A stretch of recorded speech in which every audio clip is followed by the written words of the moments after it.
Did you ever wonder why it is that dogs were the first animal to come live in the homes of human beings? Why wasn't it marmots or rabbits or squirrels? I think we can understand why it wasn't skunks, although I've often imagined a fox. Well, this story was told to me by a Seneca friend of the Haudenosaunee, of the northeastern parts of what we now call North America. He says that the women needed help. It was the custom of the people to move seasonally as life will move, because the place that it is best to grow your farms and gardens is not the best place for hunting. The place that is most pleasing in the summer is not always the best place to spend a winter. And so the people moved as the seasons moved, and with each movement, much had to travel with them. There were baskets and pots and clothes and fur blankets. There were tools and toys, and the women were responsible for all of that. Some people have said that that was because the women were the servants to the men. Not at all. In the old days, and amongst many people still today, the women owned everything in the home and the home itself. And so it was up to the women to move all of these things each time the people moved, and it was difficult. The children could carry a bit, the women carried a lot. Much was dragged on carryalls behind them, but it was hard work. As many times in the past, the women turned to the animal people. In the past, the animal people had helped the human beings many, many times, and so the women turned to the deer. The deer was big and strong and fast and able to carry great burdens, and so the women walked to the deer. They spoke of what they were going to do. The deer seemed to agree, but when the women put blankets and loads of baskets and pottery on the back of the deer shuddered and leapt, and things fell to the earth, shattered, trampled. And so the women gathered up their things and they looked to other animals. Now their eyes turned to the moose. Now, the moose is not as jumpy as a deer, and the moose's shoulders are broad, strong, a steady one, the Moose Nation. And so the women went to the moose and they explained to the moose what they wanted, and the moose kept chewing as he stood ankle deep in the lake, and all seemed well. The women settled the blankets on the moose's back. The moose did not shudder or shake or leap. The women put baskets and pottery and clothing on top of those blankets and tied them there, and the moose did not object at all. But when the women said, "Come, moose, come, moose," the moose just turned his head and turned back, dug deep in the mud and pulled roots, and chewed and chewed and chewed, and would not move from the side of the lakes. And so the women gathered their things up. They did not know what to do, and so they went to the wolf nation. Now the wolves have long been friends to the human beings. They say the wolves taught us much about how to look after each other, how to care for each other, how to care for each other's children, not just our own. And the wolves, like the humans, were governed by the old women. And so the human mothers went to the wolf mothers and said, "Mothers, we need your help. If you could help us, please, if you could hear our request." And the wolves said, "Mothers, you are welcome. And how may we help you?" And the women told their problems to the wolf mothers, and they said, "We are women and we are mothers, and we have much to do and much that worries us and much to carry when we travel, and we need your help." And the wolf mothers looked at them and said, "Indeed, mothers need help. How may we help you, little mothers? And the women said, we need help carrying all of our things as we move from place to place. We are asking if you could let us have a few of your children. Our children. You are asking for our babies. How will you use our babies? Our babies are not here for your use. And the women said, no, no, they will help us and we will help them. They will carry things on their backs. We will make packs for their backs, and they will carry things as we move from village to setting our next seasonal village. They will live in our homes. They will sleep with our children. They will eat from our hands. They will not suffer in cold or snow. They will help us when we hunt. We will feed them from that hunt.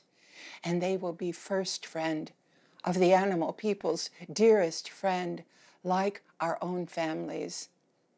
And the wolf mother said, that is a proper way to look at it. And I'm sure our children would agree. But we will watch you. We need to be sure that what you say is how you act. We will watch you. Care for our pups as you care for your own. And the women of the people agreed and carried home the pups. Well, those pups grew up, as pups will do, until they were old enough to have pups of their own. And they grew up until they were old enough to have pups of their own. And so it went generation after generation until the ones born were different from their ancestors. And that is when the women of the village brought them all together and said, this is a great day, long in the making. You are a new thing. You are a new nation. You are a new people. You are descended from the wolves. And yet, you live here among the human beings, of the four-leggeds to the two-leggeds. You live in our homes. You play with our children. We care for you. You are like a part of our family. You are not a wolf, yet you are not a human. You are a new nation. You are dog. Much thought has gone into this and much prayer. And there is only one rule you must follow in your life, and that is be a good dog. Do not try to be a wolf. Do not try to be a human. Be what you are meant to be. Be a good dog. That's all. And the women walked away, and the dogs looked at one another. And once the women were far enough away, they would not hear their conversation. The dogs turned to one another, and one of them spoke. He said, who would want to be one of them? Why would I want to be a human being? They look funny to me. They look funny to me. I mean, their faces are flat. A face should, it's fine. It's fine, but I don't want, I like my face, and I like your face. And another one said, yes, and their ears on the side. It's just odd. You know, ears do best when they're up high so they can turn and hear they don't hear well. They don't see well either. They can't smell well, and sometimes they don't smell that good. Another one said, 2 legs? Who wants 2 legs? I have 4. I have 4 legs. I would rather be me than them. I would never want to be a human being. This is easy. One rule. Easy. But then one of the dogs started thinking. Maybe it was more than one, but there was one who first spoke. He came up to another dog and said, you know, I've been thinking. And the other dog looked at him and said, are we supposed to do that? Are we supposed to think? Do dogs think? I guess I think. Well, I'm thinking right now. Am I supposed to think? Are we trying to be human? You're going to get us in trouble. Just tell me, what do you want to say? And he said, I would like to dance. Dance. Yeah, I'd like to dance. I've seen them dance. They dance. It looks like fun. I'd love to dance. I was thinking about it. I think dancing would be great. I want to dance. And the other dog said, no. Dogs don't dance. Humans dance.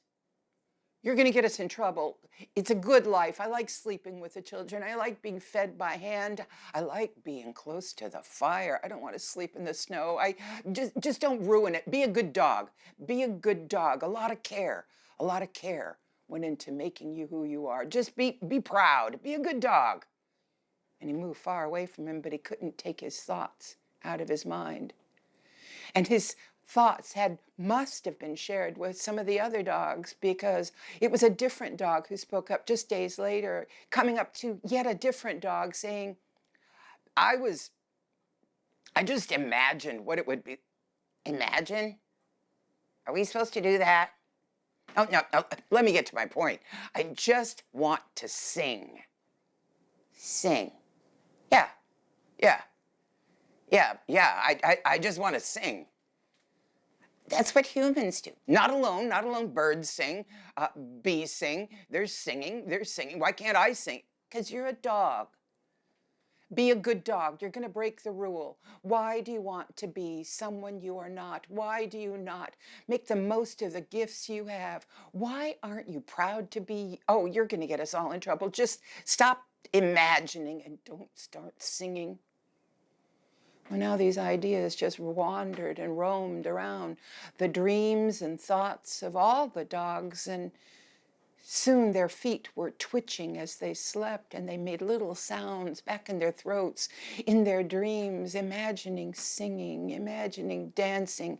And one of the oldest of the dogs saw that there was trouble coming, big trouble coming, trouble that would ruin their way of life.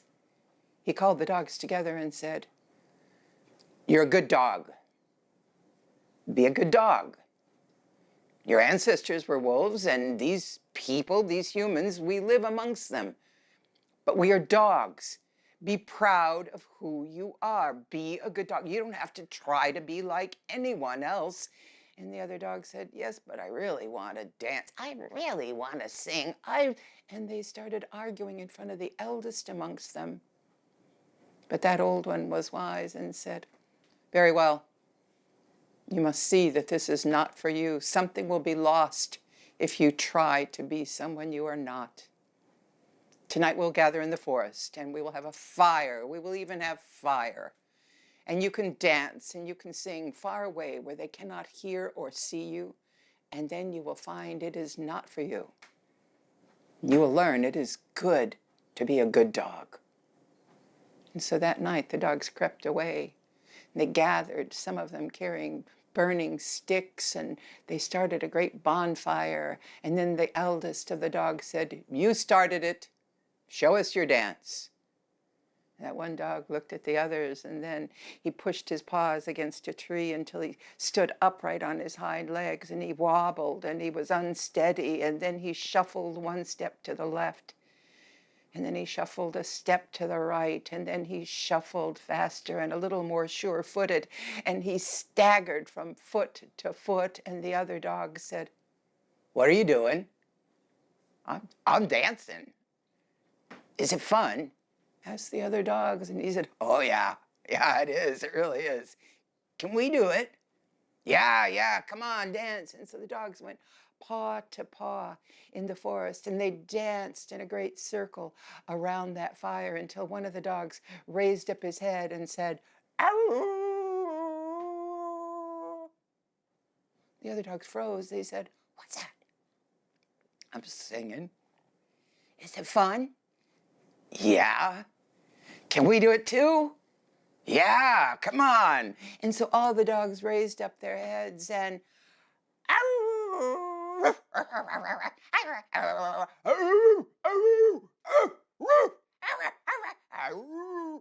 dancing and dancing until the old one saw they were enjoying it so much they didn't appear to be learning any lesson he had intended at all.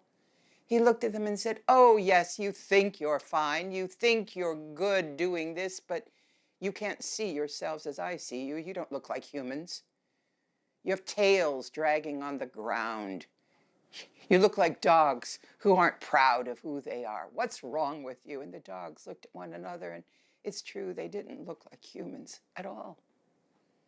One of the dogs reached behind and he grabbed firm hold of his tail and popped it off.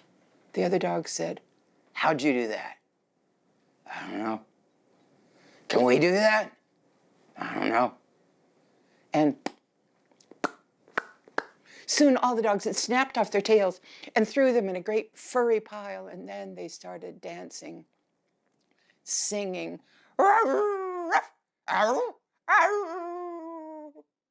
and they danced and sang round that fire, making so much noise that even the pitiful ears of a human woman could hear them. And she came into the forest. She saw the glare of the fire. She saw the dogs. "Dogs, what are you doing? What? You couldn't be good dogs? There was one rule. What am I to do?" And the dogs dropped to all four paws and they tried to sneak off, hoping they'd get home and that in the dark they would not be seen, and so the woman would not be able to identify who had been there. They were more than halfway home when they realized they'd be identified easily enough. In their rush to get away, they had left their tails behind. And so they came back to that big furry pile and they grabbed a tail, any tail, and stuck it back on, and then quickly snuck home, where they had that look on their faces perhaps you've seen on a dog's face when he knows you know he did something. Well, from that day to this, you know this story must have some truth in it, because when dogs meet each other, the first thing they do is sniff each other's tails. Because they were in such a big hurry to get away that night so long ago, they got the wrong tails. They lost something of who they really were, trying to be what they were not. Now, another quick way you can check and see if this story is true is ask yourself, when your dog jumps up and tries to dance with you or sings late at night with his friends, I bet you tell him to stop, get down, be a good dog.